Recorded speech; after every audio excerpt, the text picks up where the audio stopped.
दुर्वासा ऋषि, दुर्वासा ऋषि का नाम आप सुने होंगे। ऋषि दुर्वासा ये दूब घास खाते हैं।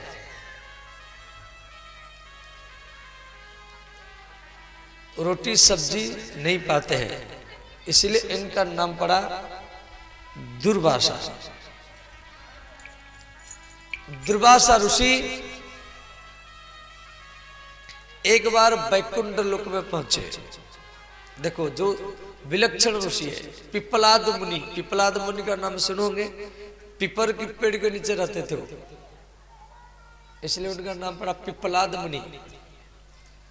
दुर्वासा ये दुबरी घास खा करके रहते थे। फलहारी बाबा जो केवल फलमूल खा करके रहता है। पयहारी बाबा, पय माने दूध, जो केवल दूध पी करके रहता है, उसको बोलते पयहारी बाबा। बहुत विलक्षण बाबा। सब कुंभ मेला में आप सब कभी आना, देखेंगे। कई बाबा होते हैं जो कांटे के ऊपर रहते, सोते कांटे में, समझ गया। कुंभ मेला में सब बाबाओं का दर्शन होगा। तो दुर्वासा ऋषि वैकुंठ गए। वैकुंठ में भगवान नारायण की गला में जो माला था, तो नारायण भगवान दुर्वासा जी के गला में डाल दिए। देखो, हम जो भगवान को देते उसका नाम है भोग, और भगवान से जो हमको मिलता है उसको बोलते प्रसाद। प्रसाद बांट कर ही खाना चाहिए। जो प्रसाद को अकेला खाता है, छुप कर के खाता है, वो दरिद्र बनता है। और प्रसाद को जो बांट कर ही खाता है वो धनवान ही बनता है। प्रसाद को जितना बांटेंगे इतना आपका धन बढ़ेगा।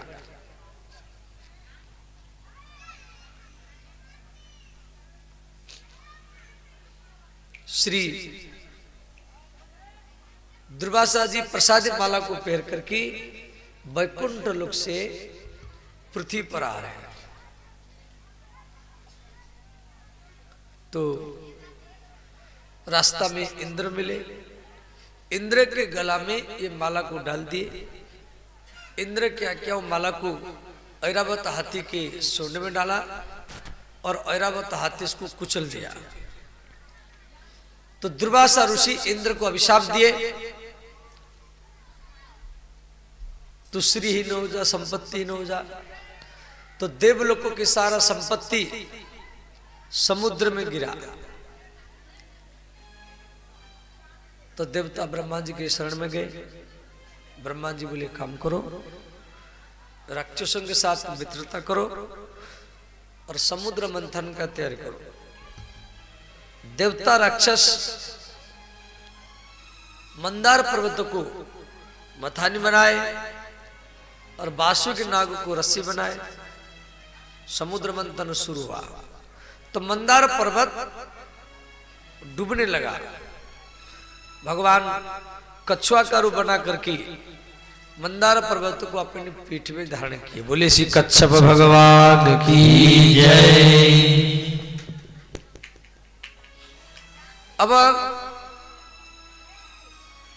समुद्र मंथन का उद्देश्य रहा अमृत प्राप्त करने के लिए, परंतु पहले विष प्रकट हो गया, जहर। कोई भी काम करो, कोई अच्छा काम करो, पहले बाधा ही आएगी, समझिए। परंतु बाधा को देख करके काम को रोकना नहीं है। अब विष को कौन लेगा? तो भगवान महादेव वो विष को हाथ में लिए, पान करते समय 2-4 बूंद अंगुलियों की छेद में जमीन पर गिरा। वो सर्प बिच्छू वगैरह पी लिए और भगवान शिव जब विष पान किए, उनका गला नीला पड़ गया। नाम पड़ा नीलकंठ। बोले नीलकंठेश्वर भगवान की जय। फिर समुद्र मंथन हुआ। समुद्र से 14 रत्न प्रकट हुए। कामधेनु गैया, उसको ऋषि लोग को लिए, उच्चैश्रवा घोड़ा, उसको महाराज बलि लिए, ऐरावत हाथी, इसको इंद्र लिए, कस्तुम मणि, पद्मराग मणि, उसको भगवान विष्णु लिए, कल्प वृक्ष, अप्सरा, ये देवलोक में चले गए, चंद्रमा आकाश में चले गए। फिर समुद्र मंथन हुआ। समुद्र से बारुणी नाम की मदिरा प्रकट हुआ। बारुणी मदिरा, उसको राक्षस लोग लिए। फिर समुद्र मंथन हुआ। समुद्र से दरिद्रा, दरिद्रा नाम की एक देवी प्रकट हुई, दरिद्रा। अब दरिद्रा को कौन लेगा?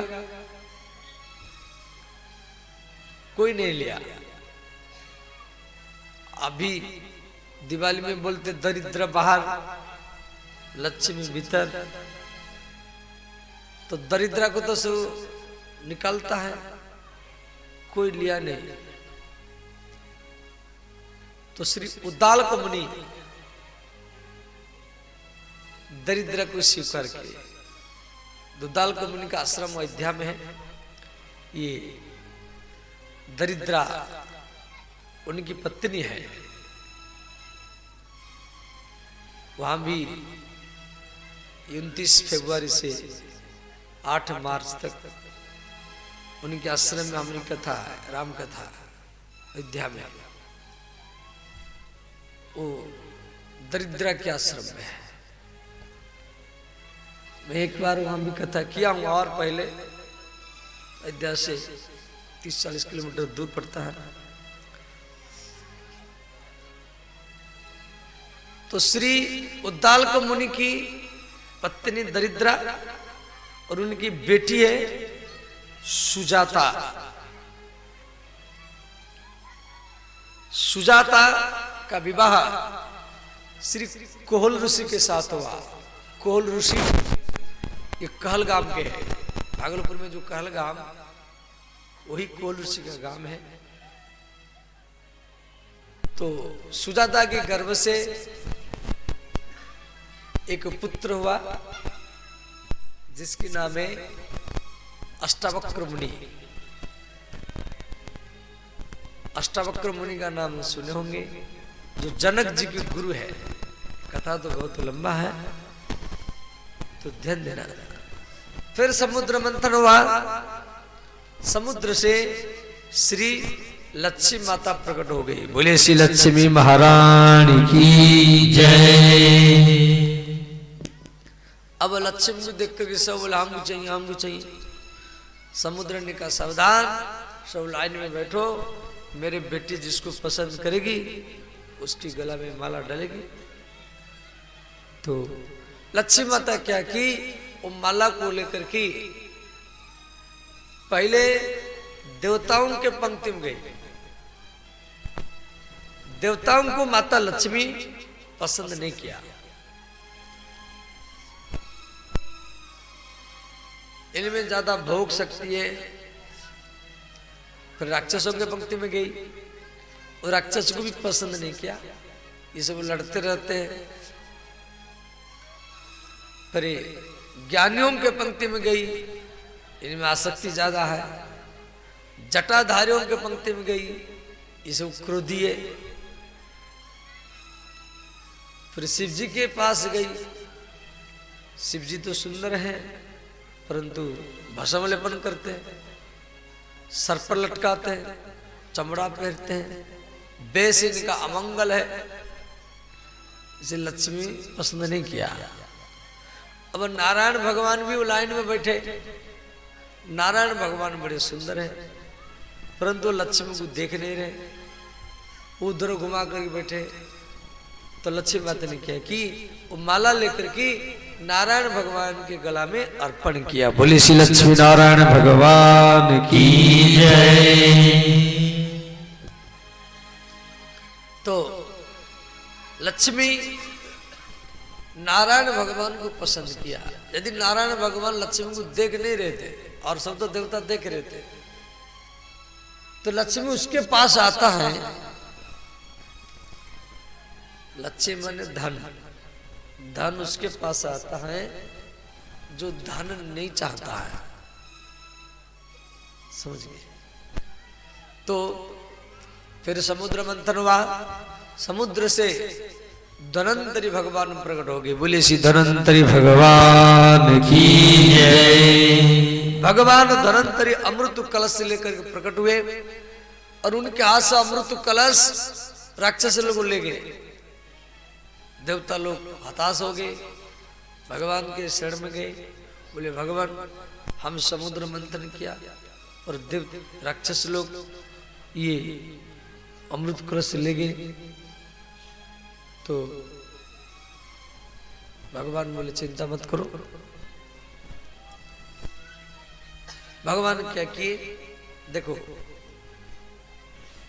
जो समाज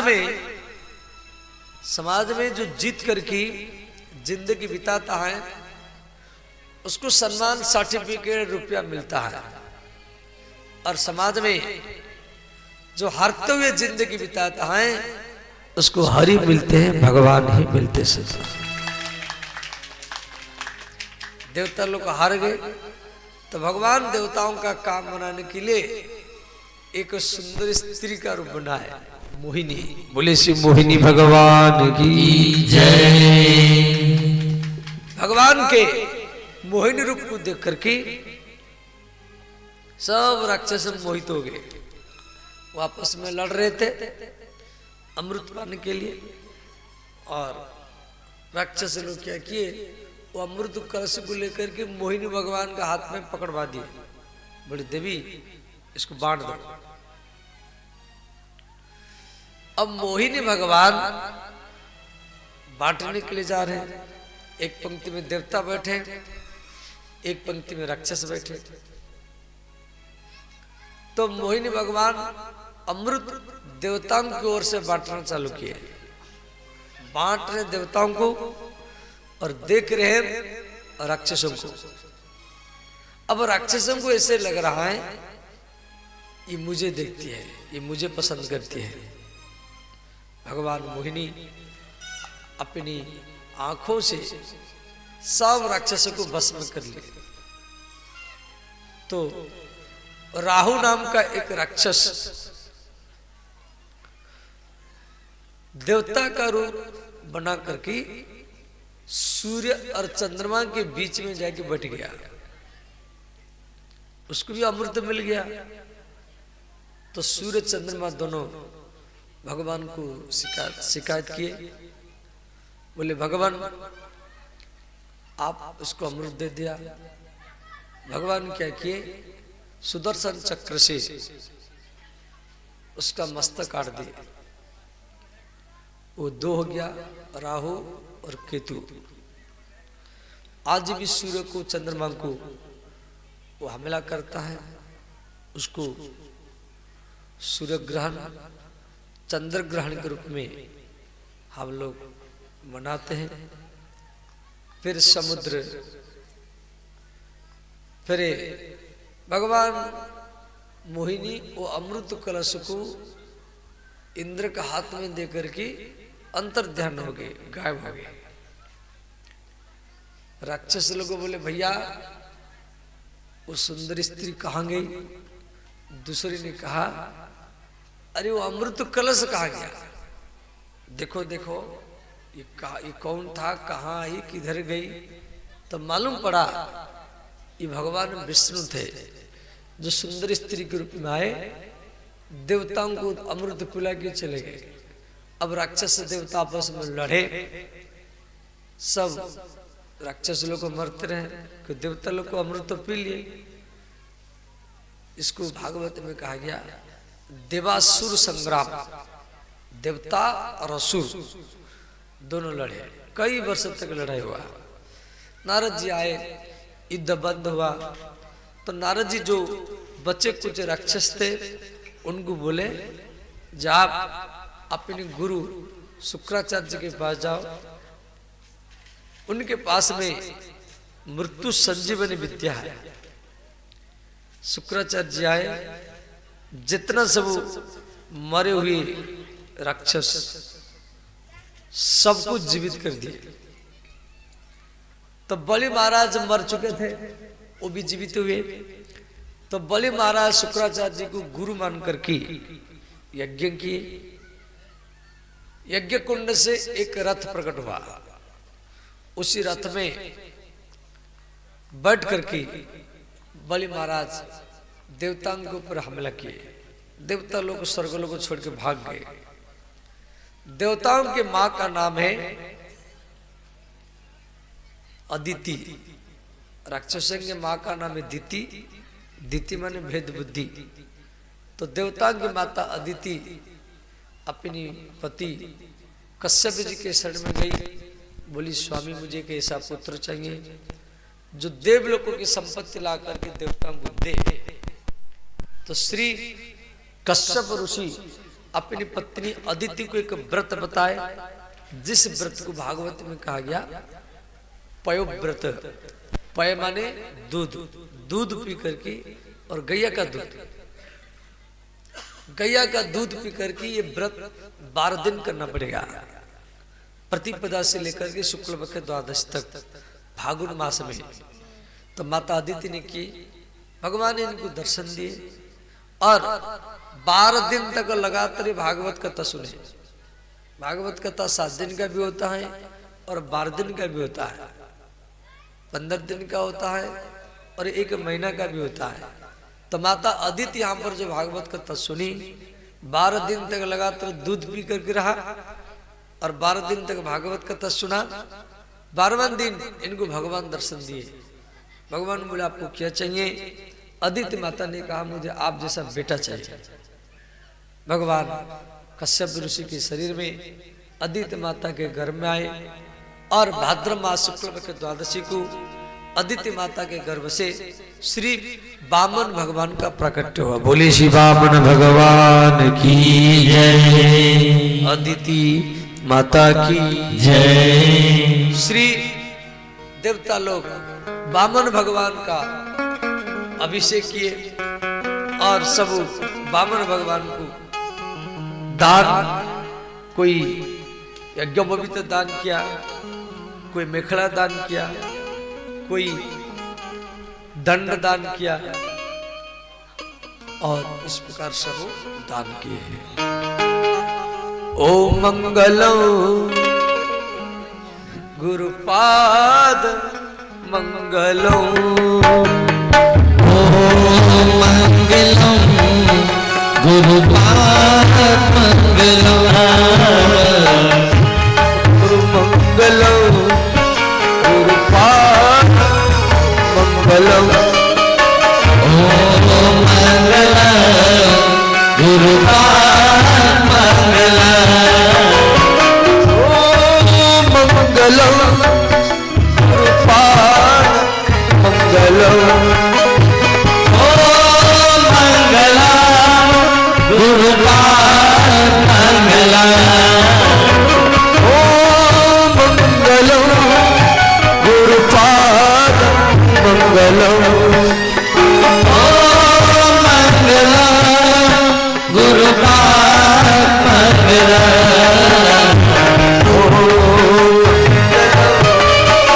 गुरुपाद मंगलो, ओम मंगलो गुरुपाद मंगलो। सब गाइए, दोनों हाथ उठा करके हर हर महादेव।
बोले श्री वामन भगवान की जय। अब वामन भगवान का पूजा होगा।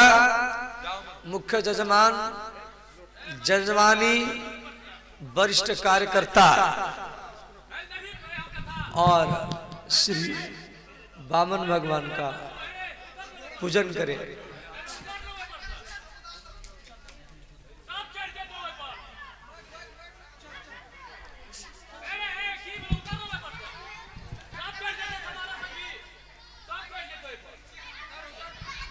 श्री राधे। अभी बढ़ जाइए 5 मिनट, बढ़ जाइए 5 मिनट में घर का काम नहीं बिगड़ेगा। हाँ बढ़ जाइए 5 मिनट। जिंदगी भर तो सोना ही सोना है, बस सभी को बैठ जाइए। 5 मिनट के बाद फिर सभी को घर जाना ही है। अभी भगवान का हमारे बीच वामन भगवान अवतार लिए। अभी हमारे मुख्य यजमान और भी वरिष्ठ कार्यकर्ता के द्वारा भगवान का पूजन होगा। फिर भिक्षा लेने के लिए आपके पास भगवान जाएंगे। ऐसा अवसर प्राप्त बार बार नहीं होगा, इसलिए आप लोग समझदार हैं। मर्यादा को देखते हुए काम किया कीजिए। बस 5-10 मिनट में महाराज जी भी उतर जाएंगे, आप लोग भी चले जाएंगे। रात भर थोड़े रहना है यहाँ पे, कम से कम मर्यादा को देखते हुए काम किया कीजिए।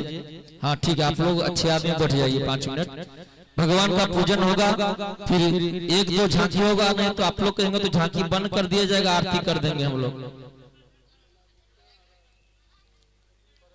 हस्त जलाक्ष पुष्पान गृहीत्वा ओम हरि ओम स्वस्ति न इंद्रो वृद्धसर्वाः स्वस्ति नः भूता विश्ववेदाः स्वस्ति नस्तारस्यो अरिष्टनेमिः स्वस्ति नो बृहस्पतिर्दधातु ओम पुनन्तु माम देवजनः पुनन्तु मनसा धियः पुनन्तु विश्वभूतानि जात वेद पुनिहिमाम ओम ध्याय ध्यानं समर्पयामि श्री वामन चरण कमलेभ्यो नमः। ध्यानान्ते चंदनम, वामन भगवान को चंदन लगा दीजिए। कस्तूरी तिलकम ललाट पटले वक्षस्थले कौस्तुभम नासाग्रे वर्मोक्तिकाम करतले वेणु करे कंगनम सर्वांगे हरिचंदनम सुललितम कंठे च मुक्तावली गोपस्त्री परिवेष्टितो विजयते गोपाल चूड़ामणि चंदनान्ते अक्षतान्ते पुष्पम पुष्पमाला माल्यादिनी सुगंधिनी माल्याद्यादिनी वे प्रभो मया हृतानि पुष्पानि पूजार्थं प्रदयताम। और पुष्पमालां समर्पयामि श्री वामन चरण कमलेभ्यो नमः। पुष्पमालांते रख दीजिए वहीं दक्षिणा द्रव्यम, भगवान के कमंडल में दक्षिणा रख दीजिए। कमंडल में दीजिएगा, इधर हाँ कमंडल में डालिए।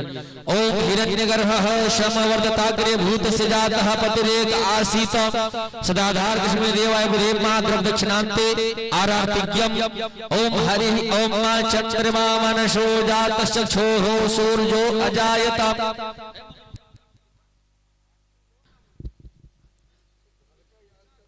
आरातिज्ञम समर्पयामि श्री वामन चरण कमलेभ्यो नमः।